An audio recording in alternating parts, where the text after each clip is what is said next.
7 രാജ്യസഭാംഗങ്ങൾ ബി.ജെ.പിയിലെത്തിയതോടെ ഡൽഹിയിലും പഞ്ചാബിലും ജാഗ്രതയിൽ ആം ആദ്മി പാർട്ടി. രണ്ടിടത്തും പാർട്ടി എംഎൽഎമാർ മറുകണ്ഠം ചാടുമോ എന്നാണ് എ.പി നേതൃത്വത്തിന്റെ ആശങ്ക. പാർട്ടി വിട്ട എംപിമാർക്കെതിരെ പ്രവർത്തകരെ അണിനിരത്തി പ്രതിഷേധം ശക്തമാക്കുകയാണ് ആം ആദ്മി പാർട്ടി. അതിനിടെ ഭയം കൊണ്ടല്ല, വെറുപ്പ് കാരണമാണ് ആം ആദ്മി പാർട്ടി വിട്ടതെന്നാണ് ബി.ജെ.പിയിലെത്തിയ രാഘവ് ചദ്ദ പറഞ്ഞത്. പാർട്ടി വിട്ട എംപിമാർക്കെതിരെ പ്രവർത്തകരെ അണിനിരത്തി പ്രതിഷേധം ശക്തമാക്കുകയാണ് ആം ആദ്മി പാർട്ടി. പഞ്ചാബിൽ ഹർഭജൻ സിംഗിന്റെ വസതിക്കും അശോക് മിത്തനിലെ ലവ്ലി സർവകലാശാലയ്ക്ക് മുന്നിലും പ്രവർത്തകർ പ്രതിഷേധിച്ചു.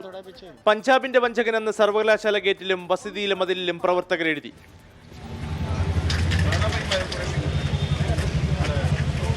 പ്രതിഷേധം ശക്തമാകുമ്പോഴും ആം ആദ്മി പാർട്ടിക്കെതിരെ രാഘവ് ചദ്ദ വിമർശനം തുടരുകയാണ്. പാർട്ടി അഴിമതിക്കാരുടെ പിടിയിലെന്നാണ് ആരോപണം.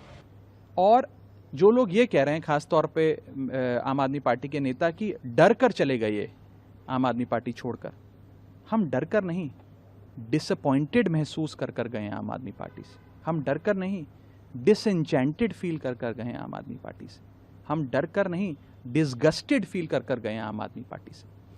പാർട്ടി വിട്ട രാജ്യസഭാ അംഗങ്ങളെ പുറത്താക്കണമെന്ന് രാഷ്ട്രപതിയോട് പഞ്ചാബ് മുഖ്യമന്ത്രി ഭഗവത് സിംഗ് മാൻ ആവശ്യപ്പെടും. അതിനിടെ അരവിന്ദ് കെജ്രിവാളിനെതിരെ ആഡംബര വസതി ആരോപണവുമായി ബി.ജെ.പി രംഗത്ത് വന്നു. എന്നാൽ ബി.ജെ.പി പുറത്തുവിട്ട ചിത്രം വ്യാജമെന്നാണ് ആം ആദ്മി പാർട്ടിയുടെ ആരോപണം. 24 ഡൽഹി.